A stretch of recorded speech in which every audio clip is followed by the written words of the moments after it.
Hi all, welcome back to she blogs Kannada. ಎಲ್ಲರೂ ಹೇಗಿದ್ದೀರಾ? ಇವತ್ತು ಬೆಳಗ್ಗೆಯಿಂದನೇ ಬ್ಲಾಗ್ನ ಶುರು ಮಾಡ್ತಾ ಇದ್ದೀನಿ. ಇಂಡೋರ್ ಪ್ಲ್ಯಾಂಟ್ಸ್ನೆಲ್ಲ ಇಟ್ಟಿದ್ದೀನಿ ಅಲ್ವಾ, ಅದರಲ್ಲಿ ಕೆಲವೊಂದಿಷ್ಟು ಪ್ಲ್ಯಾಂಟ್ ಹಾಳಾಗೋ ಥರ ಆಗ್ತಾಯಿತ್ತು. ಅಂದರೆ ಎಲೆ ಎಲ್ಲ ಸ್ವಲ್ಪ ಸುಟ್ಟೋಗೋ ಥರ ಆಗ್ತಾಯಿದೆ. ಹಾಗಾಗಿ ಅವನ್ನೆಲ್ಲ ತೆಗೆದಿಡ್ತಾ ಇದ್ದೀನಿ, ಅವಾಗ ಸ್ವಲ್ಪ ಕೇರ್ ಮಾಡೋಣ ಅಂತ ಹೇಳಿ. ಕಿಚನಲ್ಲಿ ಮನಿ ಪ್ಲ್ಯಾಂಟ್ ಇತ್ತಲ್ವಾ, ಅದು ಚೆನ್ನಾಗಿದೆ, ಅದಕ್ಕೇನು ಕೂಡ ಆಗಿಲ್ಲ. ಸ್ವಲ್ಪ ಬಗ್ಸ್ ಎಲ್ಲ ಆಗಿತ್ತು, ಅದನ್ನು ಲಾಸ್ಟ್ ಟೈಮೇ ನಾನು ನೀಟಾಗಿ ಸ್ಪ್ರೇನೆಲ್ಲ ಹಾಕಿ ಇಟ್ಟಿದ್ರಿಂದ ಇವಾಗ ಚೆನ್ನಾಗಿ ಬರ್ತಾ ಇದೆ. ಆದರೆ ಇಲ್ಲಿ ಅಕ್ವೇರಿಯಂ ಹತ್ರ ಇಟ್ಟಿದ್ದು ಸ್ವಲ್ಪ ಹಾಳಾಗಿಬಿಟ್ಟಿದೆ, ಹಾಗೆ ವಾಷಿಂಗ್ ಮಿಷಿನ್ ಹತ್ರ ಇಟ್ಟಿದ್ದು ಕೂಡ ಹಾಳಾಗ್ತಾ ಇತ್ತು. ಹಾಗಾಗಿ ಅದನ್ನೆಲ್ಲ ತೆಗೆದಿಟ್ಕೊಂಡಿದ್ದೀನಿ. ಇನ್ನು ಈ ಪಾಟಲ್ಲಿ ಮಣ್ಣೆಲ್ಲ ನೀವು ನೋಡ್ತಿರ್ಬೋದು, ಎಲ್ಲ ಖಾಲಿ ಆಗಿಬಿಟ್ಟಿದೆ. ನಾವು ಯಾವಾಗಲೂ ನೀರು ಹಾಕ್ತಿರ್ತೀವಲ್ವ, ಆ ನೀರಿನ ಮೂಲಕ ಮಣ್ಣೆಲ್ಲ ಈಚೆ ಹೋಗಿ ಸ್ವಲ್ಪ ದಿನಕ್ಕೇ ಸ್ವಲ್ಪ ಮಣ್ಣು ಕಡಿಮೆ ಆಗುತ್ತೆ. ಆವಾಗ ನಾವು ನೋಡಿಕೊಂಡು ಮತ್ತೆ ಬೇರೆ ಮಣ್ಣು ಹಾಕ್ಬಿಟ್ಟು ರೆಡಿ ಮಾಡ್ಕೊಳ್ಬೇಕು, ಇಲ್ಲಾಂದರೆ ಗಿಡ ಹಾಳಾಗಿಬಿಡುತ್ತೆ. ಹಾಗಾಗಿ ಇವತ್ತು ನಾನು ಅದಕ್ಕೆ ಸ್ವಲ್ಪ ಮಣ್ಣೆಲ್ಲನೂ ಹಾಕಿ, ಹಾಗೆ ಅಕ್ವೇರಿಯಮಲ್ಲಿ ಕಲ್ಲುಗಳಿರುತ್ತೆ ನೋಡಿ, ಕಲರ್ ಕಲ್ಲುಗಳು, ಅದನ್ನೆಲ್ಲನೂ ಕೂಡ ಹಾಕಿ ಡೆಕೋರ್ ಮಾಡಿದೆ. ಇನ್ನು ಈ ಎಲೆ ಸುಟ್ಟೋಗಿತ್ತಲ್ಲ, ಅದನ್ನೆಲ್ಲ ಸ್ವಲ್ಪ ಕಟ್ ಮಾಡಿ ತೆಗಿತಾ ಇದ್ದೀನಿ. ಗಿಡ ಚೆನ್ನಾಗೇ ಇದೆ, ಅಂದರೆ ಚೆನ್ನಾಗಿ ಚಿಗುರ್ತಾ ಇದೆ. ಹಳೆ ಎಲೆ ಎಲ್ಲ ಈ ಥರ ಸುಟ್ಟೋಗೋ ಥರ ಆಗಿತ್ತು ಅಷ್ಟೇ. ಇನ್ನು ಅದಕ್ಕೆ ಈ ಥರ ಮುಂದೆ ಆಗಬಾರ್ದು ಅಂತ ಹೇಳ್ಬಿಟ್ಟು ಮನೇಲಿ ನಾನೊಂದು ಲಿಕ್ವಿಡ್ನ ರೆಡಿ ಮಾಡ್ಕೊಳ್ತಾ ಇದ್ದೀನಿ. ಇದನ್ನು ನಾವು ಗಿಡಗಳಿಗೆ 15 ದಿನಕ್ಕೆ ಒಂದ್ಸಲ ಹಾಕೋದ್ರಿಂದ ಈ ಥರ ಎಲೆ ಎಲ್ಲ ಸುಟ್ಟೋಗಲ್ಲ. ಹಾಗಾಗಿ ಈ ಸಲ ಅದನ್ನು ರೆಡಿ ಮಾಡಿ ಹಾಕೋಣ ಅಂದ್ಬಿಟ್ಟು ಒಂದು ದೊಡ್ಡದಾಗಿರೋ ಪಾತ್ರೆಗೆ 1-2 ಲೀಟ್ರಷ್ಟು ನೀರು ಹಾಕ್ಬಿಟ್ಟು ಅದಕ್ಕೆ ಒಂದು 4 ಸ್ಪೂನ್ ಆಗುವಷ್ಟು ಟೀ ಪೌಡ್ರನ್ನ ಹಾಕ್ಕೊಂಡಿದ್ದೀನಿ. ಹಾಗೆ ಬಾಳೆಹಣ್ಣಿನ ಸಿಪ್ಪೆ ಬರುತ್ತೆ ನೋಡಿ, ಆ ಸಿಪ್ಪೆನ ಸಣ್ಣ ಸಣ್ಣದಾಗಿ ಕಟ್ ಮಾಡಿ ಅದಕ್ಕೆ ಸೇರಿಸ್ಕೊಂಡಿದ್ದೀನಿ. ಇದು ಬಂದು ಬೇವಿನ ಸೊಪ್ಪಿನ ಪುಡಿ. ಬೇವಿನ ಸೊಪ್ಪಿದ್ರೆ ಸೊಪ್ಪೆ ಹಾಕ್ಕೊಳ್ಬೋದು. ನಮ್ಮನೇಲಿ ಸೊಪ್ಪು ಸಿಗಲ್ಲ, ಯಾವಾಗಾದರೂ ಊರಿಂದ ತಂದಾಗ ಅಷ್ಟೇ ನಮ್ಮನೇಲಿ ಇರೋದು. ಹಾಗಾಗಿ ನಾನು ಅದನ್ನು ಒಣಗಿಸಿ ಪೌಡರ್ ಮಾಡಿ ಇಟ್ಕೊಂಡ್ಬಿಡ್ತೀನಿ. ಇವಾಗ ಅದನ್ನೊಂದು 2 ಸ್ಪೂನ್ ಹಾಕಿ ಚೆನ್ನಾಗಿ ಮಿಕ್ಸ್ ಮಾಡಿ ಒಂದು 4 ದಿನ ಇದನ್ನು ಎತ್ತಿಟ್ಬಿಡ್ಬೇಕು. ಅದಾದಮೇಲೆ ಇದನ್ನು ಗಿಡಗಳಿಗೆಲ್ಲ ಹಾಕಿದ್ರೆ ಈ ಸುಟ್ಟೋಗಿರುತ್ತೆ ನೋಡಿ ಎಲೆಗಳು, ಆ ಥರ ಎಲ್ಲ ಆಗಲ್ಲ. ಹಾಗೆ ಗಿಡನೂ ಕೂಡ ತುಂಬ ಚೆನ್ನಾಗಿ ಚಿಗುರುತ್ತೆ. ಇಂಡೋರ್ ಪ್ಲ್ಯಾಂಟ್ಸ್ಗಾದರೂ ಹಾಕ್ಬೋದು, ಹಾಗೆ ಔಟ್ಡೋರ್ ಪ್ಲ್ಯಾಂಟ್ಸ್ಗಾದರೂ ಹಾಕ್ಬೋದು. ಯಾವುದಕ್ಕೆ ಹಾಕಿದ್ರೂ ಕೂಡ ಗಿಡ ತುಂಬ ಚೆನ್ನಾಗಿ ಬರುತ್ತೆ. ಅಮ್ಮಂಗೆ ಈ ಥರ ಎಲೆ ಎಲ್ಲ ಹಾಳಾಗ್ತಾ ಇದೆ ಅಂತ ಹೇಳಿದಾಗ ಅವರು ಹೇಳಿದ್ದು, ಈ ಥರ ಮಾಡು, ಎಲೆ ಎಲ್ಲ ಚೆನ್ನಾಗಿ ಚಿಗುರುತ್ತೆ, ಇನ್ನೊಂದ್ಸಲ ಹಂಗೆ ಆಗಲ್ಲ ಅಂತ ಹೇಳ್ಬಿಟ್ಟು. ಹಾಗಾಗಿ ಇವತ್ತು ಹಾಕ್ತಾಯಿದ್ದೀನಿ. ಇನ್ನು ಈ ಥರದ್ದೆಲ್ಲನೂ ಹಾಕಿದಾಗ ಒಂದಿನ ಪೂರ್ತಿ ಗಿಡಗಳನ್ನ ಈಚೆನೇ ಇಡಬೇಕು, ಬಿಸಿಲು ಸ್ವಲ್ಪ ತಾಗಬೇಕು ಅವಕ್ಕೆ. ಹಾಗಾಗಿ ನಾನು ಈಚೆ ಕಡೆ ಇಟ್ಬಿಟ್ಟು ಇವಾಗ ಬೆಡ್ ಕವರ್ನೆಲ್ಲ ಚೇಂಜ್ ಮಾಡೋಣ ಅಂತ ಹೇಳ್ಬಿಟ್ಟು ರೂಮಿಗೆ ಬಂದೆ. ಸಾಮಾನ್ಯವಾಗಿ ಮೊದಲೆಲ್ಲ ಏನು ಮಾಡ್ತಿದ್ದೆ ಅಂದರೆ ವಾರದಲ್ಲಿ 2 ದಿನ ಮಾತ್ರ ಚೇಂಜ್ ಮಾಡ್ತಾಯಿದ್ದೆ. ಆದರೆ ಇತ್ತೀಚೆಗೆ ವಾರದಲ್ಲಿ 3 ದಿನ 4 ದಿನ ಚೇಂಜ್ ಮಾಡಿಬಿಡ್ತೀನಿ. ಯಾಕಂದರೆ ಇವಾಗ ಸಮ್ಮರ್ ಬೇರೆ ಅಲ್ವಾ, ಒಂಥರ ನಾವು ಸ್ವೆಟ್ ಆಗ್ತಾ ಇರ್ತೀವಿ. ಅದಲ್ಲದೆ ಧೂಳೆಲ್ಲ ಜಾಸ್ತಿ ಬೀಳ್ತಿರುತ್ತೆ. ನಾನು ವಿಂಡೋಸ್ ಎಲ್ಲ ಓಪನ್ ಮಾಡಿರ್ತೀನಿ, ಸ್ವಲ್ಪ ಗಾಳಿ ಬೆಳಕೆಲ್ಲ ಚೆನ್ನಾಗಿ ಬರಲಿ ಅಂತ. ಹಾಗಾಗಿ ಧೂಳು ಕೂಡ ಬಂದು ಅದ್ರ ಮೇಲೆ ಕುತ್ಕೊಂಡಿರುತ್ತೆ. ಇನ್ನು ನಾವು ಸ್ವೆಟ್ಟಾಗಿ ಇರ್ತೀವಿ, ಅದೆಲ್ಲ ಒಂಥರ ನನಗೆ ಇರಿಟೇಷನ್ ಅಂತ ಅನ್ನಿಸ್ತಾ ಇತ್ತು. ಹಾಗಾಗಿ 2 ದಿನಕ್ಕೆ ಒಂದ್ಸಲನೇ ಚೇಂಜ್ ಮಾಡಿಬಿಡೋಣ, ಏನಾಗಲ್ಲ, ಕಳ್ಕೊಳ್ಳೋ ಅಂಥದ್ದು ಏನು ಅಂತ ಹೇಳ್ಬಿಟ್ಟು ಇವಾಗ ಅವಾಗವಾಗ ಚೇಂಜ್ ಮಾಡ್ಕೊತಿರ್ತೀನಿ. ನಮಗೆ ಈ ಮಂಚ ಮಾಡಿಸಿದ್ರಲ್ಲಿ ಇನ್ನೊಂದು ಎಕ್ಸ್ಟ್ರಾ ಅನುಕೂಲ ಆಗ್ತಾ ಇರೋದು ಏನು ಅಂದರೆ, ಈ ಥರ ಬೆಡ್ ಕವರ್ನ ಅದರೊಳಗಡೆ ಹಿಂಗೆ ಹಾಕ್ಬಿಟ್ರೆ ನೀಟಾಗಿ ಕೂತಿರುತ್ತೆ. ಅಂದರೆ ಆ ಕಡೆ ಮತ್ತು ಈ ಕಡೆ ಸ್ವಲ್ಪ ಗ್ಯಾಪ್ ಕೊಟ್ಟಿದ್ದಾರೆ, ಅದರೊಳಗಡೆ ನಾನು ನೀಟಾಗಿ ಹಿಂಗೆ ಹಾಕ್ಬಿಡ್ತೀನಿ. ಆವಾಗ ಅದು ಜರುಗಲ್ಲ. ನಾವು ಎಷ್ಟೇ ಕೂತ್ಕೊಂಡು ಒದ್ದಾಡಿದ್ರೂ ಕೂಡ ಆ ಬೆಡ್ ಕವರ್ ಬರುತ್ತಲ್ಲ, ಅದನ್ನು ಸ್ವಲ್ಪ ಕೂಡ ಆ ಕಡೆ ಈ ಕಡೆ ಹೋಗಲ್ಲ, ನೀಟಾಗಿ ಕೂತಿರುತ್ತೆ. ಅದು ನನಗಿಷ್ಟ ಆಯಿತು. ಇನ್ನು ನಾನು ಯಾವಾಗ ಬೆಡ್ ಕವರ್ನೆಲ್ಲ ಚೇಂಜ್ ಮಾಡ್ತೀನಿ ನೋಡಿ, ಆವತ್ತಿನ ದಿನವೇ ಎಲ್ಲನೂ ಕೂಡ ವಾಶ್ ಮಾಡಿ ಒಣಗಾಕ್ಬಿಡ್ತೀನಿ. ಇನ್ನು ಬೆಡ್ಶೀಟ್ನೂ ಅಷ್ಟೇ ವಾರದಲ್ಲಿ 1 ದಿನ ವಾಶ್ ಮಾಡ್ತೀನಿ. ಮೊದಲೆಲ್ಲ 15 ದಿನಕ್ಕೆ ಒಂದ್ಸಲ, ತಿಂಗಳಿಗೊಂದ್ಸಲ ಮಾಡ್ತಾಯಿದ್ದೆ. ಆದರೆ ಇವಾಗ ವಾರದಲ್ಲಿ 1 ಸಲ ಮಾಡ್ತೀನಿ. ನನಗೆ ಎಷ್ಟೇ ಸೆಕೆ ಇದ್ದರೂ ಕೂಡ ಬೆಡ್ಶೀಟ್ ಇರಲೇಬೇಕು, ಇಲ್ಲಾಂದರೆ ನಿದ್ದೆ ಬರಲ್ಲ. ಇನ್ನು ಈ ಕೆಲಸನೂ ಕೂಡ ಮುಗಿಸ್ಕೊಂಡು ಇವಾಗ ತಿಂಡಿಗೆ ರೆಡಿ ಮಾಡ್ಕೊತಿದ್ದೀನಿ. ಇನ್ನು ಇವತ್ತಿನ ತಿಂಡಿಗೆ ಎಲ್ಲನೂ ಕೂಡ ರೆಡಿ ಮಾಡ್ಕೊತಾ ಇದ್ದೀನಿ. ಚಪಾತಿ ಮಾಡಿಬಿಟ್ಟು ವೆಜಿಟೇಬಲ್ ಕುರ್ಮಾ ಅಥವಾ ಸಾಗು ಮಾಡೋಣ ಅಂತ ಹೇಳಿ. ಇನ್ನು ನನಗೆ ಚಿಕನ್ ಸ್ಯಾಲಡ್ ಮಾಡ್ಕೊಳ್ಳೋಣ ಅಂದ್ಕೊಂಡಿದ್ದೀನಿ. ಒಂದೊಂದಕ್ಕೆ ತರಕಾರಿ ಹಚ್ಕೊಳ್ತಾ ಕೂತ್ಕೊಂಡ್ರೆ ಕಾಲು ನೋವು ಬಂದುಬಿಡುತ್ತೆ. ಹಾಗೆ ಸುಮ್ಮನೆ ಟೈಮ್ ಕೂಡ ವೇಸ್ಟು, ಎನರ್ಜಿನೇ ವೇಸ್ಟು ನನಗೆ. ಹಾಗಾಗಿ ಎಲ್ಲನೂ ಒಂದ್ಸಲ ಕುತ್ಕೊಂಡು ಹೆಚ್ಚಿ ರೆಡಿ ಮಾಡಿ ಇಟ್ಕೊಂಡ್ಬಿಟ್ಟಿದ್ದೀನಿ. ಇವಾಗ ಏನಿದ್ರು ಪಟ ಅಂತ ತಿಂಡಿ ಮುಗಿಸ್ಕೊಂಡು ಬಿಡೋದು ಅಷ್ಟೇ. ಇವಾಗ ಚಪಾತಿ ಮಾಡ್ತಿದ್ದೀನಲ್ವಾ, ಮಾಮೂಲಿಯಾಗಿ ಖಾಲಿ ಚಪಾತಿ ಮಾಡ್ಕೊಡೋದ್ರ ಬದಲು ಅದಕ್ಕೆ ಸ್ವಲ್ಪ ಕ್ಯಾರೆಟು ಮತ್ತು ಸಬ್ಸಿಗೆ ಸೊಪ್ಪು ಎಲ್ಲನೂ ಹಾಕಿ ಮಾಡಿಕೊಡೋಣ ಅಂತ ಹೇಳಿ ಅಂದ್ಕೊಂಡು ಅದನ್ನು ಕೂಡ ತುರಿದಿಟ್ಕೊಂಡ್ಬಿಟ್ಟಿದ್ದೀನಿ. ಸಬ್ಸಿಗೆ ಸೊಪ್ಪು ಒಪ್ಪುಗೆ ಅಷ್ಟು ಇಷ್ಟ ಆಗಲ್ಲ, ಅವ್ರಿಗೆ ಪಲ್ಯ ಎಲ್ಲ ಮಾಡಿಕೊಟ್ರೆ ಅಷ್ಟೊಂದು ಇಷ್ಟಪಟ್ಟು ತಿನ್ನಲ್ಲ. ಹಾಗಾಗಿ ಈ ಥರ ಚಪಾತಿ ಒಳಗಡೆ, ಅಕ್ಕಿ ರೊಟ್ಟಿ ಒಳಗಡೆ ಹಾಕಿ ಮಿಕ್ಸ್ ಮಾಡಿ ಕೊಟ್ಬಿಡೋದು. ಮಕ್ಳಿಗೂ ಕೂಡ ಈ ಥರ ಮಾಡಿಕೊಡ್ಬೋದು, ಚೆನ್ನಾಗಿರುತ್ತೆ ಟೇಸ್ಟು. ಸಬ್ಬಕ್ಕಿ ಸೊಪ್ಪು ತುಂಬಾ ಒಳ್ಳೆಯದು. ಅದು ಪ್ರೆಗ್ನೆಂಟ್ ಇರೋ ಸಮಯದಲ್ಲಿ ಸ್ವಲ್ಪ ಜಾಸ್ತಿ ತಗೊಳ್ಳಿ ಅಂತ ಹೇಳ್ತಾರೆ. ಅದ್ರ ಜೊತೆಗೆ ಬಾಣಂತರ ಮಾಡ್ತಾರಲ್ಲ, ಅವಾಗಲೂ ಕೂಡ ನಮ್ಮ ಕಡೆ ಸ್ವಲ್ಪ ಜಾಸ್ತಿ ತಿನ್ನಿಸ್ತಾರೆ. ನಾನು ಆದಷ್ಟು ತಗೊಳ್ಳೋ ತಿಂಡಿಲಿ ಅಥವಾ ಊಟದಲ್ಲಿ ಯಾವಾಗಲಾದರೂ ಸರಿ ದಿನದಲ್ಲಿ ಒಂದ್ಸಲ ಸಬ್ಬಕ್ಕಿ ಸೊಪ್ಪನ್ನ ಯೂಸ್ ಮಾಡಿಕೊಂಡು ಅಡುಗೆ ಮಾಡ್ಕೊಂಡು ಬಿಡ್ತೀನಿ. ಇದನ್ನು ಕಲಸಿಟ್ಬಿಡ್ತೀನಿ. ಅದಾದಮೇಲೆ ವೆಜಿಟೇಬಲ್ ಕುರ್ಮಾನ ಯಾವ ಥರ ಮಾಡೋದು ಅನ್ನೋದು ಕೂಡ ಇವತ್ತು ರೆಸಿಪಿನ ಶೇರ್ ಮಾಡ್ಕೊತೀನಿ. ತುಂಬ ಚೆನ್ನಾಗಿರುತ್ತೆ. ತರಕಾರಿ, ಪನ್ನೀರು ಎಲ್ಲಾನು ಸೇರಿಸಿ ಮಾಡುವಂಥದ್ದು. ಇನ್ನು ಮೊದಲು ಚಪಾತಿಗೆ ನೀಟಾಗಿ ಕಲಸಿಟ್ಕೊಂಡ್ಬಿಟ್ಟೆ, ಅದು ಸ್ವಲ್ಪ ನೆನ್ಕೊಳ್ಳಿ, ಅಷ್ಟರಲ್ಲಿ ಮಿಕ್ಕಿದ ಕೆಲಸ ಎಲ್ಲ ಮಾಡೋಣ ಅಂತ ಹೇಳಿ. ನೀವು ಸಬ್ಬಕ್ಕಿ ಸೊಪ್ಪನ್ನ ಈ ಥರ ಹಾಕಿದ್ರೆ ಅದು ಬೇಯುತ್ತೋ ಬೇಯಲ್ವೋ ಅಂತೆಲ್ಲ ಅಂದ್ಕೊಂಡ್ಬಿಡಿ. ಇವಾಗ ಚಪಾತಿನ ನಾವು ಸುಡ್ತೀವಿ ಅಲ್ವಾ, ಅವಾಗ ಚಪಾತಿ ಹೆಂಗೆ ಬೇಯುತ್ತೋ ಸೊಪ್ಪು ಕೂಡ ಬೇಗನೆ ಬೇಯುತ್ತೆ. ನಮಗೇನು ಅನಿಸಲ್ಲ, ಅದು ಹಾಕಿದ್ದೀವೋ ಹಾಕಿಲ್ವೋ ಅದೇನು ಗೊತ್ತೇ ಆಗಲ್ಲ, ಆರಾಮಾಗಿ ತಿನ್ಕೊಳ್ಬೋದು.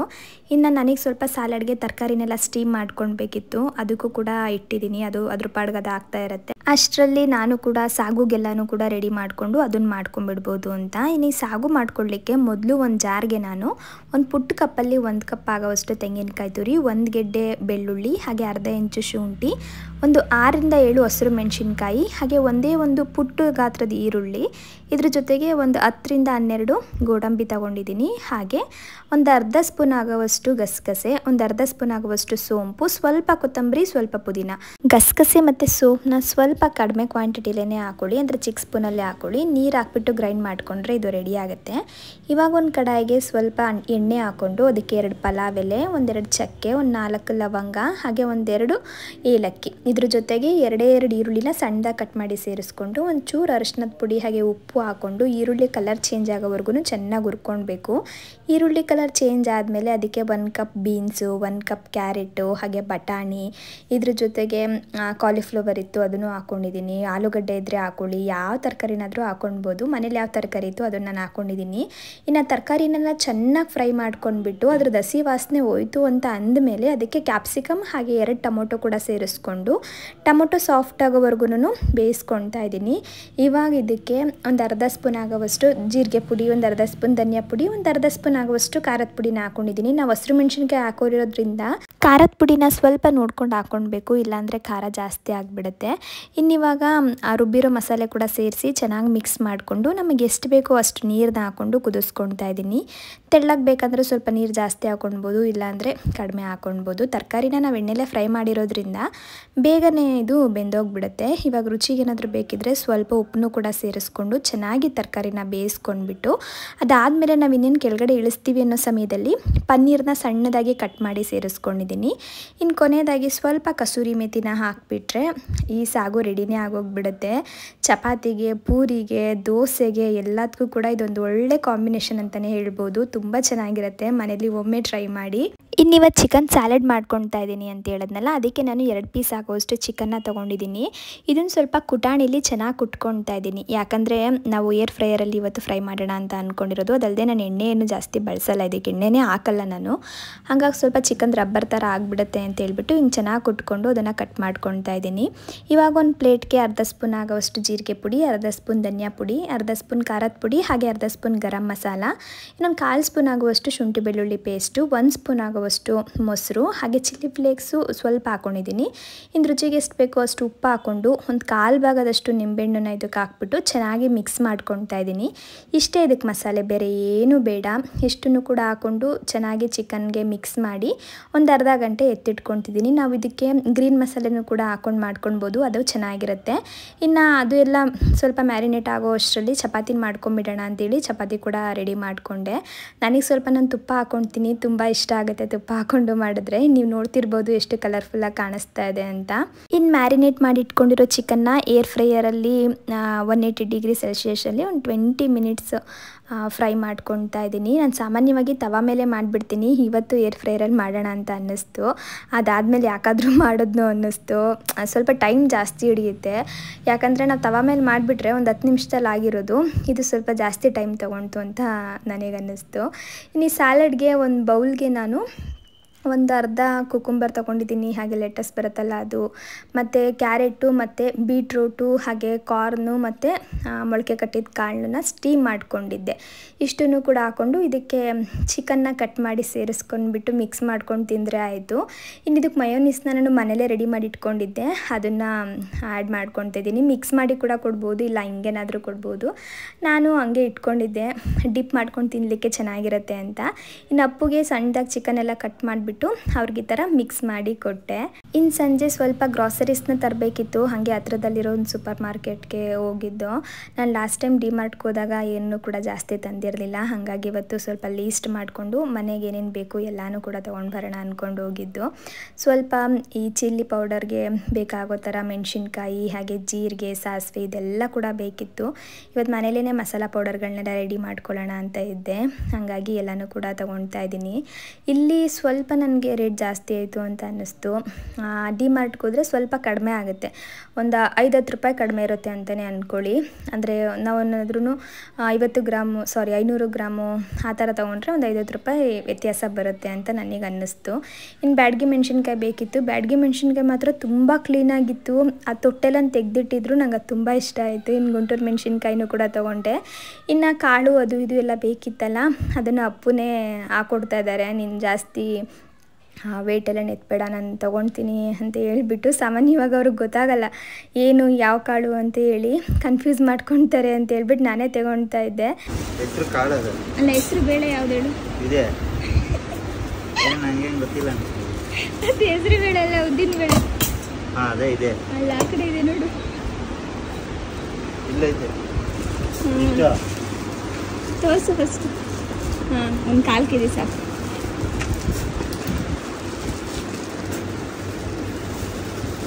1/4 ಕೆಜಿ ಆಯ್ತಾ?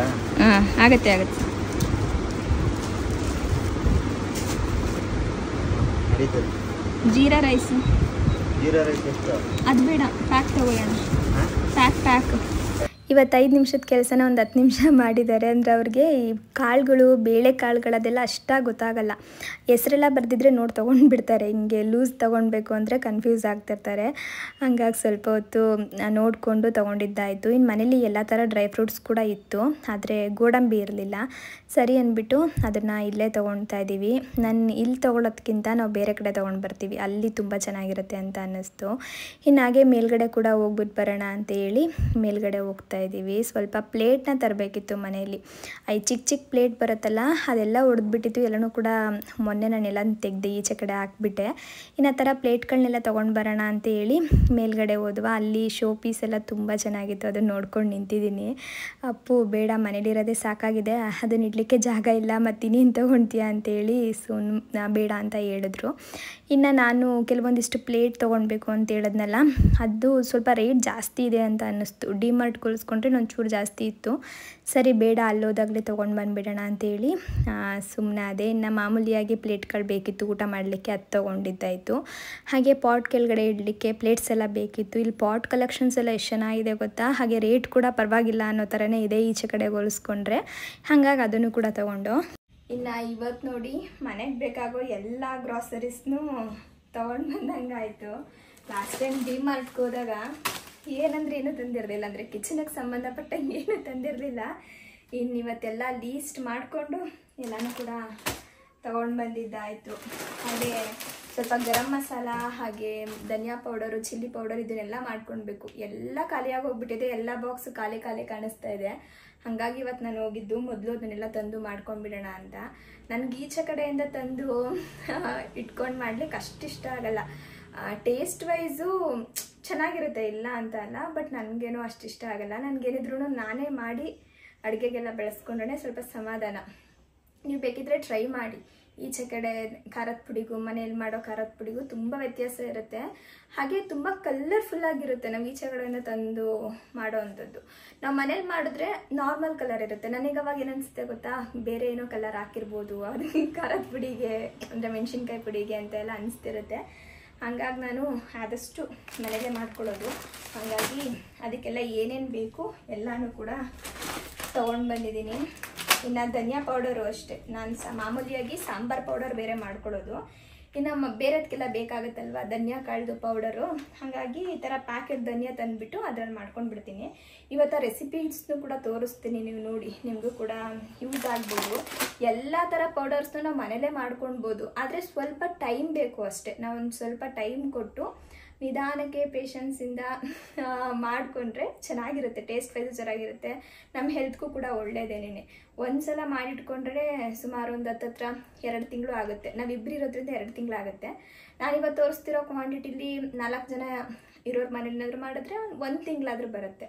1 ತಿಂಗಳಲ್ಲಿ 1 ದಿನ ಟೈಮ್ ಕೊಟ್ಟು ಮಾಡಿಕೊಂಡ್ರೆ ತಿಂಗಳ ಪೂರ್ತಿ ಅದನ್ನು ಯೂಸ್ ಮಾಡ್ಬೋದು, ಅಂದರೆ ಆರಾಮದಲ್ಲಿ ಮಾಡ್ಬೋದಲ್ವಾ. ಹಾಗಾಗಿ ನಾನು ಮಾಡ್ಕೊಡುವಂಥದ್ದು ನೋಡಿ. ಜೀರಿಗೆ ಪುಡಿ ಎಲ್ಲ ಮಾಡೋಣ ಅಂತ ಸ್ವಲ್ಪ ಜಾಸ್ತಿನೆಲ್ಲ ತೊಗೊಂಡು ಬಂದುಬಿಟ್ಟಿದ್ದೀನಿ. ಈ ಥರ ತಂದ್ಕೊಂಡ್ಬಿಡ್ತೀನಿ ನಾನು. ಈ ಮಾಮೂಲಿಯಾಗಿ ಪೌಡರ್ ಮಾಡೋದಿಲ್ಲ ಅಂದರೆ ಕಡಿಮೆ ಕ್ವಾಂಟಿಟಿಯಲ್ಲೇ ತೊಗೊಳ್ತೀನಿ, ಪೌಡರ್ ಮಾಡೋದಿದೆ ಅಂದರೆ ಮಾತ್ರ ಜಾಸ್ತಿ ಕ್ವಾಂಟಿಟಿ ತೊಗೊಳ್ಳೋದು. ಆಗಲೇ ನಾನು ಬ್ಯಾಡಗಿ ಮೆಣಸಿನ್ಕಾಯಿ ಮತ್ತು ಗುಂಟೂರು ಮೆಣಸಿನ್ಕಾಯಿ ಎಲ್ಲ ಕ್ಲೀನಾಗಿದೆ ಅಂತ ಹೇಳಿದ್ನಲ್ಲ, ನೀವು ನೋಡ್ತಿರ್ಬೋದು ಎಷ್ಟು ಕ್ಲೀನಾಗಿದೆ ಅಂತ. ಒಂದು ಚೂರು ಕೂಡ ಅದ್ರ ಮೇಲೆ ಧೂಳು ಆ ಥರ ಎಲ್ಲ ಏನೂ ಇರಲಿಲ್ಲ. ನನಗೆ ಒಂಥರ ಖುಷಿ ಆಯಿತು ಈ ಸಲ. ಇನ್ನು ಕಡಲೆ ಬೀಜ ಬೇಕಿತ್ತು, ಕಡಲೆ ಬೀಜ ತೊಗೊಂಡಿದ್ದೀನಿ. ಹಾಗೆ ಜೀರಿಗೆ, ಚಕ್ಕೆ, ಲವಂಗ, ಇನ್ನು ಸಾಲ್ಟ್ ಕೂಡ ಖಾಲಿ ಆಗಿಬಿಟ್ಟಿತ್ತು, ಹಂಗಾಗಿ ಸಾಲ್ಟ್ನೂ ತೊಗೊಂಡೆ. ಇದ್ರ ಜೊತೆಗೆ ಸ್ವಲ್ಪ ಹೆಸರು ಬೇಳೆ ತೊಗೊಂಡೆ. ಹೆಸರು ಬೇಳೆಲಿ ನಾನು ಕೋಸಂಬರಿ ಹಾಗೆ ದೋಸೆ ಎಲ್ಲ ಮಾಡ್ತಿರ್ತೀನಿ. ಸಾಮಾನ್ಯವಾಗಿ ಜಾಸ್ತಿ ತೊಗೊಂಡು ಬರ್ತೀನಿ, ಹುಳ ಆಗಿಬಿಡುತ್ತೇನೋ ಅಂತ ಈ ಸಲ ಕಡಿಮೆ ತಂದೆ.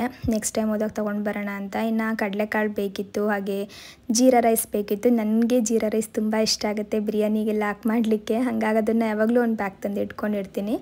ಇನ್ನು ಮಾಮೂಲಿಯಾಗಿ ಸಾಸಿವೆ, ಚಕ್ಕೆ, ಲವಂಗ ಮತ್ತು ಪಲಾವ್ಗೆ ಏನೇನೆಲ್ಲ ಬೇಕು ನೋಡಿ ಮಸಾಲೆ ಅದೆಲ್ಲ ತೊಗೊಂಡೆ. ಇನ್ನು ಹೆಸ್ರು ಕಾಳು ಬೇಕು. ಹೆಸ್ರು ಕಾಳನ್ನ ನಾನು ಯಾವಾಗಲೂ ತಿಂತೀನಿ, ಒಂದು 2 ದಿನಕ್ಕೊಂದು ಸಲ, 1 ದಿನಕ್ಕೆ ಅಂದರೆ 3 ದಿನಕ್ಕೊಂದು ಸಲ ಈ ಥರ ತಿಂತಾ ಇರ್ತೀನಿ. ಮೊಳಕೆ ಕಟ್ಟಿಟ್ಕೊಂಡ್ಬಿಡ್ತೀನಿ, ಹಾಗಾಗಿ ಅದನ್ನು ಕೂಡ ತೊಗೊಂಡು ಬಂದಿದ್ದೀನಿ. ಇನ್ನು ಗೋಧಿ ಹಿಟ್ಟು ಖಾಲಿ ಆಗಿಬಿಟ್ಟಿತ್ತು ಮನೇಲಿ, ಅದನ್ನು ಕೂಡ ಮಿಲ್ಲಿಗೆ ಹಾಕ್ಸೋಣ ಅಂತೇಳಿ ಗೋಧಿ ಹಿಟ್ಟನ್ನು ಕೂಡ ತೊಗೊಂಡೆ. ಅದ್ರ ಜೊತೆಗೆ ಸ್ವಲ್ಪ ಕಡಲೆಪುರಿ ಕೂಡ ತಂದಿದ್ದೀನಿ. ಇನ್ನು ಸುಕೃತಿಗೆ ಅಂತ ಹೇಳ್ಬಿಟ್ಟು ಇದೊಂದು ವಾಟರ್ ಬಾಟಲ್ ತೊಗೊಂಡು ಬಂದೆ. ನಾನು ಬಾಟಲಲ್ಲಿ ಕುಡಿತೀನಲ್ಲ, ಅದು ನೋಡಿ ಅವಳು ಕೇಳ್ತಿರ್ತಾಳೆ ನನಗೂ ಕೊಡು ಅಂತ. ಹಾಗಾಗಿ ಕೇಳಿದಾಗ ಇದನ್ನು ಕೊಟ್ಬಿಡೋಣ ಅಂತ ಹೇಳ್ಬಿಟ್ಟು ಇದೊಂದು ತೊಗೊಂಡೆ. ಇನ್ನು ಪ್ಲೇಟ್ ಅಂತ ಹೇಳಿದ್ನಲ್ಲ, ಇದು 2 ಪ್ಲೇಟ್ ತಂದಿದ್ದು. ಇನ್ನು ಪಾಟ್ ಕೆಳಗಡೆ ಇಡಲಿಕ್ಕೆ ಈ ಒಂದು 4 ತೊಗೊಂಡು ಬಂದು. ಹಾಗೆ ಬಾತ್ರೂಮ್ದು ಒಂದು ಪ್ರಾಡಕ್ಟ್ ಮರ್ತ್ಬಿಟ್ಟಿದೆ ನಾನು ಡಿಮಾರ್ಟಲ್ಲಿ, ಅದನ್ನು ಕೂಡ ತೊಗೊಂಡೆ. ಇನ್ನು ಮನೆಯಲ್ಲಿ ಏನಾದ್ರೂ ಒಬ್ಬಟ್ಟು ಅಥವಾ ರೊಟ್ಟಿ ಏನಾದರೂ ಮಾಡಿದಾಗ ಬೇಕಾಗುತ್ತೆ ಅಂತ ಬಟರ್ ಪೇಪರ್ ತೊಗೊಂಡು ಬಂದಿದ್ದೀನಿ. ಇದು ವಾಷಬಲ್ ಅಂತೆ, ಸಾಮಾನ್ಯವಾಗಿ ಬಾಳೆ ಎಲೆ ಬಳಸ್ಕೊಳ್ತೀನಿ, ಇರಲಿ ಎಮರ್ಜೆನ್ಸಿಗೆ ಅಂತೇಳಿ ತೊಗೊಂಡೆ. ಇನ್ನು ಫ್ರೂಟ್ಸ್ ತೊಗೊಂಡು ಬಂದಿದ್ದಾಯಿತು. ಇವಾಗ ಗ್ರಾಸರೀಸ್ನೆಲ್ಲನೂ ಕೂಡ ಫಿಲ್ ಮಾಡಿ ಇಟ್ಕೊಳ್ತಾ ಇದ್ದೀನಿ. ಯಾವ್ಯಾವುದೆಲ್ಲ ಖಾಲಿ ಆಗಿತ್ತು ನೋಡಿ ಅದನ್ನೆಲ್ಲ ತುಂಬಿಟ್ಕೊಂಡ್ಬಿಟ್ಟೆ. ಇನ್ನು ಸ್ವಲ್ಪ ಖಾಲಿ ಆಗಿಲ್ಲ ಅಂದಿದ್ದೆಲ್ಲನೂ ಕೂಡ ಹಾಗೆ ಎತ್ತಿಟ್ಟಿದ್ದೀನಿ, ಖಾಲಿ ಆದಮೇಲೆ ಹಾಕ್ಕೊಳ್ಳೋಣ ಅಂತ.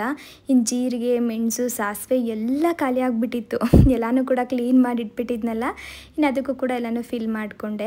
ಇನ್ನು ಮಸಾಲೆ ಪುಡಿಗಳನ್ನೆಲ್ಲ ಮನೇಲೇ ರೆಡಿ ಮಾಡ್ಕೊತೀನಿ ಅಂತ ಹೇಳೋದ್ನಲ್ಲ, ಮೊದಲು ಇವಾಗ ಜೀರಿಗೆ ಪುಡಿ ಮಾಡ್ಕೊಂಬಿಡೋಣ ಅಂತೇಳಿ ಒಂದು 200 ಗ್ರಾಮಷ್ಟು ಜೀರಿಗೆನ ಸ್ವಲ್ಪ ಚೆನ್ನಾಗಿ ಹುರ್ಕೊಳ್ತಾ ಇದ್ದೀನಿ. ನಾವು ಈ ಥರ ಹುರಿದು ಪೌಡರ್ ಮಾಡ್ಕೊಳ್ಳೋದ್ರಿಂದ ಕಲರ್ ತುಂಬ ಚೆನ್ನಾಗಿ ಬರುತ್ತೆ, ಹಾಗೆ ಒಂದು ಒಳ್ಳೆ ಪರಿಮಳ ಕೂಡ ಇರುತ್ತೆ. ಹಾಗಾಗಿ ನಾನು ಸಾಮಾನ್ಯವಾಗಿ ಹುರಿದೇ ಮಾಡ್ಕೊಳ್ತೀನಿ. ಅದನ್ನು ಹುರಿದ್ಬಿಟ್ಟು ತಣ್ಣಗಾಗಲಿಕ್ಕೆ ಎತ್ತಿಟ್ಟಿದ್ದೀನಿ. ಇವಾಗ ಒಂದು 1/4 kg ಆಗೋವಷ್ಟು ಧನಿಯಾ ಕಾಳನ್ನು ಕೂಡ ಹುರಿತಾ ಇದ್ದೀನಿ. ಧನಿಯಾ ಕಾಳನ್ನ ಬಿಸಿಲಲ್ಲಿ ಇಟ್ಟು ಕೂಡ ನಾವು ಮಾಮೂಲಿಯಾಗಿ ಪೌಡರ್ ಮಾಡಿ ಇಟ್ಕೊಳ್ಬೋದು. ಇಲ್ಲ ಎಮರ್ಜೆನ್ಸಿಗೆ ಆಗಲ್ಲ ಅಂತ ಅಂದರೆ ಈ ಥರ ಹುರ್ಕೊಂಡು ಕೂಡ ಪೌಡರ್ ಮಾಡಿ ಇಟ್ಕೊಳ್ಬೋದು. ಹುರ್ಕೊಂಡೇ ನೀವು ಪೌಡರ್ ಮಾಡ್ಕೊಳ್ಳಿ, ಕಲರ್ ತುಂಬ ಚೆನ್ನಾಗಿ ಬರುತ್ತೆ.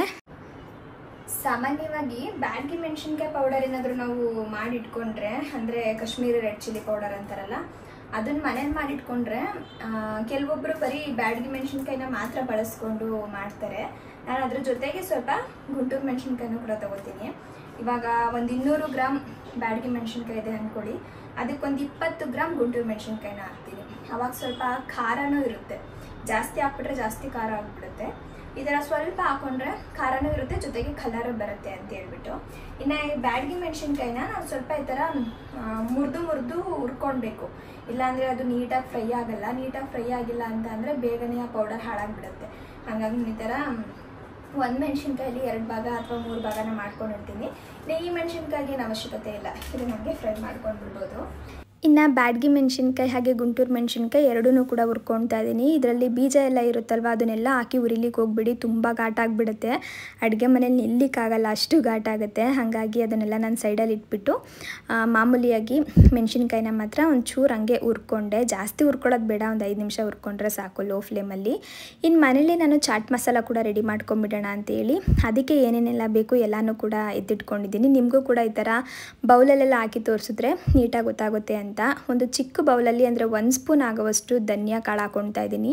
ಹಾಗೆ 1 ಸ್ಪೂನ್ ಆಗುವಷ್ಟು ಜೀರಿಗೆ, ಒಂದು 3/4 ಸ್ಪೂನ್ ಆಗುವಷ್ಟು ಸೋಂಪು, 3 ಹಾಕ್ಕೊಂಡು ಒಂಚೂರು ಚೆನ್ನಾಗಿ ಫ್ರೈ ಮಾಡ್ಕೊಳ್ಬೇಕು. ಬಣ್ಣ ಬದಲಾಗಬೇಕು, ಒಂದು ಒಳ್ಳೆ ಪರಿಮಳ ಬರುತ್ತೆ, ಅಲ್ಲಿವರೆಗೂ ಹುರ್ಕೊಳ್ಬೇಕಾಗತ್ತೆ. ಇದನ್ನು ಹುರಿದು ಎತ್ತಿಟ್ಕೊಂಡು ಇವಾಗ ಅದೇ ಕಡಾಯಿಗೆ ಒಂದು 3 ಬ್ಯಾಡಗಿ ಮೆಣಸಿನ್ಕಾಯಿ, ಹಾಗೆ ಒಂದು 6 ಲವಂಗ, ಇದ್ರ ಜೊತೆಗೆ ಅರ್ಧ ಸ್ಪೂನ್ ಆಗುವಷ್ಟು ಮೆಣಸು ಜಾಸ್ತಿ ಬೇಡ, ಹಾಗೆ ಕಸೂರಿ ಮೇಥಿ ಒಂದು ಸ್ವಲ್ಪ, ಹಾಗೆ ಓಂ ಕಾಳು ಬರುತ್ತಲ್ಲ ಅದು ಕೂಡ ಒಂದು ಅರ್ಧ ಸ್ಪೂನು. ಇಷ್ಟನ್ನು ಹಾಕ್ಕೊಂಡು ಮತ್ತೆ ಹುರ್ಕೊಂಡು ಇದನ್ನು ಕೂಡ ಎತ್ತಿಟ್ಕೊಳ್ತಿದ್ದೀನಿ. ಇದು ಪೂರ್ತಿಯಾಗಿ ತಣ್ಣಗಾಗಬೇಕು. ನೀವು ಯಾವುದೇ ಪುಡಿ ಮಾಡಬೇಕಾದ್ರೂ ಕೂಡ ತಣ್ಣಗಾದ್ಮೇಲೆ ನೀವು ಗ್ರೈಂಡ್ ಮಾಡ್ಕೊಳ್ಳಿ, ಇಲ್ಲಾಂದರೆ ಚೆನ್ನಾಗಿರಲ್ಲ, ಮುದ್ದೆ ಥರ ಆಗಿಬಿಡುತ್ತೆ, ಜಾಸ್ತಿ ದಿನ ಕೂಡ ಬಾಳಿಕೆ ಬರಲ್ಲ. ಇನ್ನು ಇವಾಗ ಇದನ್ನು ಸ್ವಲ್ಪ ತರಿಯಾಗಿ ಪೌಡರ್ ಮಾಡಿಕೊಂಡು ಇದಕ್ಕೆ ನಾನು 2.5 ಸ್ಪೂನ್ ಆಗುವಷ್ಟು ಮಾವಿನ ಹಣ್ಣಿನ ಪುಡಿ ಬರುತ್ತೆ ನೋಡಿ, ಮ್ಯಾಂಗೋ ಪೌಡರ್ ಅಂತ ಬರುತ್ತೆ, ಅದನ್ನು ಸೇರಿಸ್ಕೊಂಡಿದ್ದೀನಿ. ಹಾಗೆ 1 ಸ್ಪೂನ್ ಆಗುವಷ್ಟು ಸಾಲ್ಟ್, ಇಷ್ಟನ್ನು ಕೂಡ ಹಾಕಿ ನುಣ್ಣು ಗ್ರೈಂಡ್ ಮಾಡ್ಕೊಂಡು ಬಿಟ್ಟರೆ ಮನೇಲೆ ಚಾಟ್ ಮಸಾಲ ರೆಡಿ ಆಗಿಬಿಡುತ್ತೆ. ಸೇಮ್ ನಾವು ಈಚೆ ಕಡೆ ತಂದು ಮಾಡ್ತೀವಲ್ಲ ಅದೇ ಥರ ಇರುತ್ತೆ, ಸ್ವಲ್ಪ ಕಲರ್ ಚೇಂಜಾಗಿ ಕಾಣಿಸ್ತಾ ಇದೆ ಅಷ್ಟೇ ನಿಮಗೆ. ಇನ್ನು ಮೆಣಸು ಕಾಳನ್ನು ಕೂಡ ಪೌಡರ್ ಮಾಡಿ ಇಟ್ಕೊಂಡ್ಬಿಟ್ಟೆ. ಮೆಣಸನ್ನ ನಾನು ಉರಿಯಲ್ಲ, ಹಾಗೆ ಪುಡಿ ಮಾಡ್ಕೊಂಡು ಬಿಡ್ತೀನಿ. ಇನ್ನು ಜೀರಿಗೆನ ಹುರಿದಿಟ್ಕೊಂಡಿದ್ದೆ ನೋಡಿ, ಅದು ಕೂಡ ತಣ್ಣಗಾಯಿತು, ಅದನ್ನು ಕೂಡ ಇವಾಗ ಪೌಡರ್ ಮಾಡ್ಕೊತಿದ್ದೀನಿ. ಈ ಪುಡಿ ಮಾಡಬೇಕಾದ್ರೆ ಮಿಕ್ಸಿ ಸ್ವಲ್ಪ ಹೀಟ್ ಆಗಿಬಿಡುತ್ತೆ ಅಲ್ವಾ, ಆವಾಗ ಕಂಪ್ಲೀಟಾಗಿ ಮಿಕ್ಸಿನ ತಣ್ಣಗಾಗಲಿಕ್ಕೆ ಬಿಟ್ಬಿಟ್ಟು ಅದಾದಮೇಲೆ ನೀವು ಮತ್ತೆ ಪೌಡರ್ ಮಾಡ್ಕೊಳ್ಳಿ. ಹಂಗೆ ಮಾಡಿಲ್ಲ ಅಂದರೂ ಕೂಡ ಕೆಲವೊಮ್ಮೆ ಮುದ್ದೆ ಥರ ಆಗಿಬಿಡುತ್ತೆ ಪೌಡರ್ಗಳು, ಜಾಸ್ತಿ ದಿನ ಇಡಲಿಕ್ಕೆ ಆಗಲ್ಲ. ಇನ್ನು ಮೆಣಸಿನ್ಕಾಯಿನೂ ಕೂಡ ಇವಾಗ ಗ್ರೈಂಡ್ ಮಾಡ್ಕೊಂಡ ಎಷ್ಟು ಕಲರ್ಫುಲ್ಲಾಗಿ ಕಾಣಿಸ್ತಾ ಇದೆ ಅಂದರೆ ನಿಜವಾಗ್ಲೂ ತುಂಬ ಚೆನ್ನಾಗಿದೆ. ಅಂದರೆ ಈಚೆ ಕಡೆ ತರೋಷ್ಟು ಕಲರ್ ಆಗಿಲ್ಲ, ನಾರ್ಮಲ್ ಕಲರ್ ಇದೆ. ಇನ್ನು ಗರಂ ಮಸಾಲ ಮಾಡ್ಕೊಳ್ಳಿಕ್ಕೆ 1 ಕಪ್ ಆಗೋವಷ್ಟು ಧನಿಯಾ ಬೀಜನ ತೊಗೊಂಡಿದ್ದೀನಿ, ಹಾಗೆ ಅರ್ಧ ಕಪ್ ಆಗೋವಷ್ಟು ಜೀರಿಗೆನ ತೊಗೊಂಡಿದ್ದೀನಿ. ನಾನು ಯಾವ ಕಪ್ಪಲ್ಲಿ ಧನಿಯಾ ತೊಗೋತೀವೋ ಅದೇ ಕಪ್ಪಲ್ಲಿ ಅರ್ಧ ಕಪ್ ಜೀರಿಗೆ ತೊಗೊಳ್ಳಿ. ಇನ್ನು 1/4 ಕಪ್ ಆಗೋವಷ್ಟು ಚಕ್ಕೆ, 1/4 ಕಪ್ ಆಗೋವಷ್ಟು ಮೆಣಸು, ಇನ್ನು 1 ಸ್ಪೂನ್ ಆಗೋವಷ್ಟು ಲವಂಗ, ಒಂದು 4ರಿಂದ 5 ಪಲಾವ್ ಎಲೆ, ಇದ್ರ ಜೊತೆಗೆ ಒಂದು 6ರಿಂದ 7 ಮರಾಠಿ ಮೊಗ್ಗು ಅಂತ ಬರುತ್ತೆ ನೋಡಿ, ಹೂವು ಬರುತ್ತಲ್ಲ ಅದು, ಹಾಗೆ ಕಲ್ಲು ಸ್ವಲ್ಪ ತೊಗೊಂಡಿದ್ದೀನಿ. ಹಾಗೆ ಇದು ಬಂದು ಶಾಯಿ ಜೀರ, ಇದನ್ನು ನಾನು 1 ಸ್ಪೂನ್ ತೊಗೊಂಡಿದ್ದೀನಿ. ಸೋಂಪನ್ನ ಅರ್ಧ ಸ್ಪೂನ್ ಆಗುವಷ್ಟು ತೊಗೊಂಡಿದ್ದೀನಿ, ಅರ್ಧಕ್ಕಿಂತ ಸ್ವಲ್ಪ ಜಾಸ್ತಿನೇ ಇದೆ. ಹಾಗೆ ಏಲಕ್ಕಿ ಬಂದು ಒಂದು 14ರಿಂದ 15 ಏಲಕ್ಕಿ ಇದೆ ಅಂದ್ಕೊಳ್ಳಿ. ಹಾಗೆ ಒಂದು 4ರಿಂದ 5 ಸ್ಟಾರ್ ಹೂವು, ಇದ್ರ ಜೊತೆಗೆ ಪಲಾವಲ್ಲೇನೇ ಇನ್ನೊಂದು ಬರುತ್ತೆ ನೋಡಿ ಮೊಗ್ಗು ಥರ, ಅದೇನೋ ನನಗೆ ಹೆಸರು ಮರ್ತೋಗ್ಬಿಟ್ಟಿದೆ ಅದು. ಹಾಗೆ ಮೆಣಸಿನ್ಕಾಯಿ 4 ತೊಗೊಂಡಿದ್ದೀನಿ. ಇಷ್ಟು ಗರಂ ಮಸಾಲ ಮಾಡಲಿಕ್ಕೆ ಬೇಕಾಗುವಂಥದ್ದು. ಇಷ್ಟನ್ನು ಕೂಡ ನಾವು ಹುರ್ಕೊಳ್ಬೇಕಾಗತ್ತೆ. ಮೊದಲು ನಾನು ಧನಿಯಾ ಕಾಳನ್ನ ಹುರ್ಕೊಳ್ತಾ ಇದ್ದೀನಿ, ಯಾಕಂದರೆ ಜೀರಿಗೆ, ಮೆಣಸು, ಸೋಂಪು ಮತ್ತು ಶಾಯಿ ಜೀರನೆಲ್ಲ ಹುರ್ಕೊಳ್ಳುವಾಗ ಅದನ್ನು ಹುರ್ಕೊಂಡ್ರೆ ಅದು ನೀಟಾಗಿ ಬರಲ್ಲ, ಹಾಗಾಗಿ ಅವೊಂದ್ಸಲ ಹುರ್ಕೊಂಡೆ, ಇವೊಂದ್ಸಲ ಹುರ್ಕೊಂಡೆ. ಇನ್ನು ಇವಾಗ ಮಾಮೂಲಿಯಾಗಿ ಕಲ್ಲುವು, ಏಲಕ್ಕಿ ಮತ್ತು ಸ್ಟಾರ್ ಹೂವು, ಲವಂಗ, ಚಕ್ಕೆ ಎಲ್ಲ ಬರುತ್ತಲ್ವ, ಅದನ್ನು ಹಾಕ್ಕೊಂಡು ಹುರ್ಕೊತಿದ್ದೀನಿ. ಈ ಥರ ನಾವು ಸಪ್ರೇಟ್ ಹುರ್ಕೊಳ್ಳೋದ್ರಿಂದ ಒಂದು ಜಾಸ್ತಿ ಹುರಿಯೋದು, ಸ್ವಲ್ಪೊಂದು ಕಡಿಮೆ ಹುರಿಯೋದು ಈ ಥರ ಎಲ್ಲ ಆಗಲ್ಲ, ನೀಟಾಗಿ ಚೆನ್ನಾಗಿ ಫ್ರೈ ಆಗುತ್ತೆ ಅಂತ.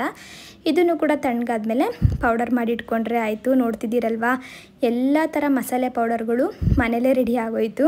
ಇನ್ನು ಇವಾಗ ನಾನು ಸ್ವಲ್ಪ ಹೊರಗಡೆ ಹೋಗಬೇಕು, ಏನಂದರೆ ಕೆಲವೊಂದಿಷ್ಟು ಸೀರೆಗಳೆಲ್ಲ ಇದೆ, ಅದನ್ನೆಲ್ಲ ಸ್ಟಿಚಿಂಗ್ ಕೊಟ್ಬಿಟ್ಟು ಬರೋಣ ಅಂತ. ಸುಮಾರು ದಿನ ಆಗೋಗ್ಬಿಟ್ಟಿತ್ತು ನಾನು ಸ್ಯಾರಿಗಳನ್ನೆಲ್ಲ ತೊಗೊಂಡೇ ಇರಲಿಲ್ಲ. ಇವಾಗ ಹೆಂಗಿದ್ರು ಸಮ್ಮರ್ ಅಲ್ವಾ, ತುಂಬ ಸೆಕೆ ಇರುತ್ತೆ, ಈ ಟೈಮಲ್ಲಿ ಸ್ಯಾರಿ ವೇರ್ ಮಾಡೋದು ನನಗೆ ಸ್ವಲ್ಪ ಕಷ್ಟ ಅನಿಸುತ್ತೆ.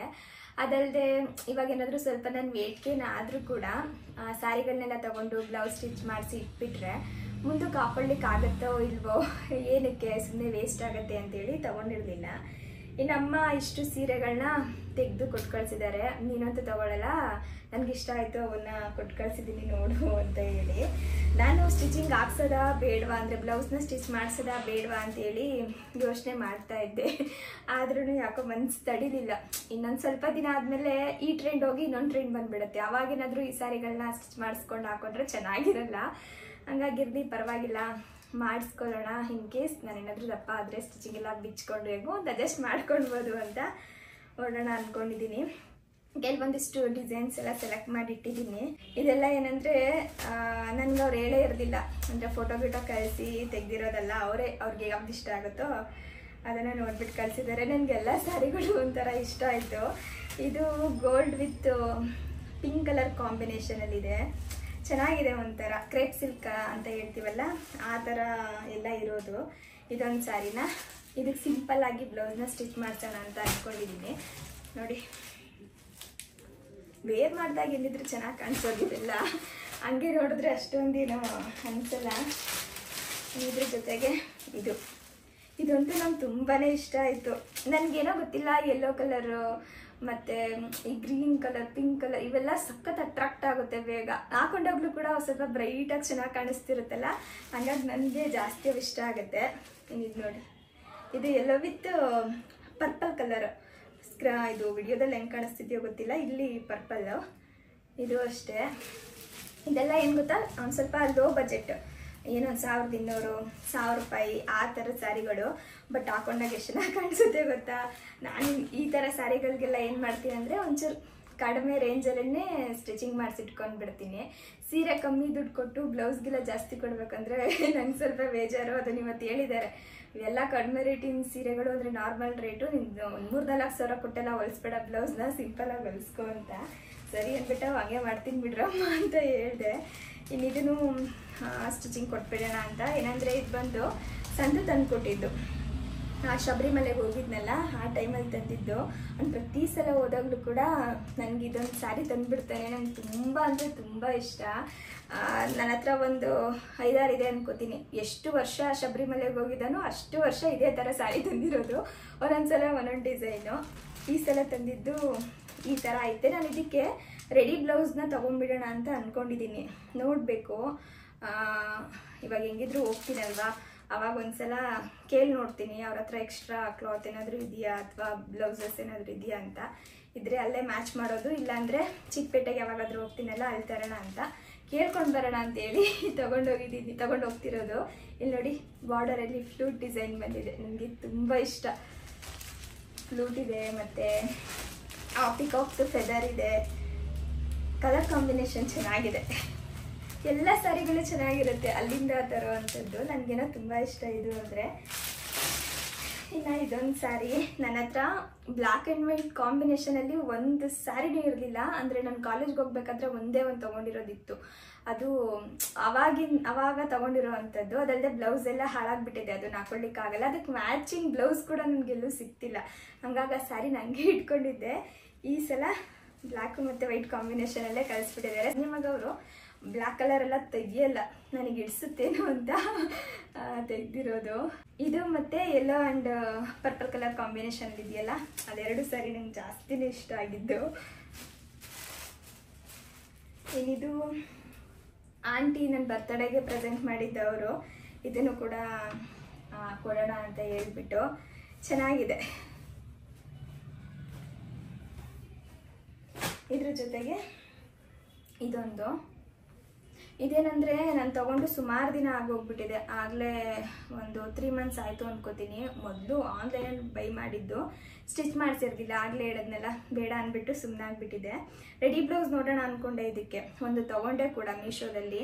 ಅದು ಯಾಕೋ ಸರಿಗೆ ಬರಲಿಲ್ಲ, ಒಂಥರ ಲೂಸ್ ಥರ ಇದೆ ಬ್ಲೌಸು. ಅದಲ್ಲದೆ ಇದಕ್ಕೆ ಮ್ಯಾಚ್ ಕೂಡ ಆಗಲಿಲ್ಲ. ಇದಕ್ಕೇನೆ ಸ್ಟಿಚ್ ಮಾಡಿಸ್ಬಿಡೋಣ ಅಂತ ಹೇಳ್ಬಿಟ್ಟು ಇದನ್ನು ಕೂಡ ತೆಗೆದಿಟ್ಕೊಂಡಿದ್ದೀನಿ.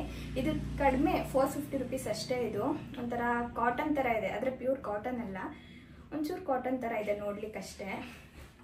ಇದ್ರ ಜೊತೆಗೆ ಇನ್ನು ಇದೊಂದು ಸ್ಯಾರಿ, ಇದು 3 ಕಲರ್ ಬರುತ್ತೆ ನೋಡಿ, ಆ ಥರದ್ದು. ಇದು 3 ಕಲರ್ ಸ್ಯಾರಿ ನನ್ನ ಹತ್ರ ಒಂದು ಇದಾಗಲೇ ಇತ್ತು, ನಾನು ಲಾಸ್ಟ್ ಟೈಮ್ ತೊಗೊಂಡಿದ್ದೆ.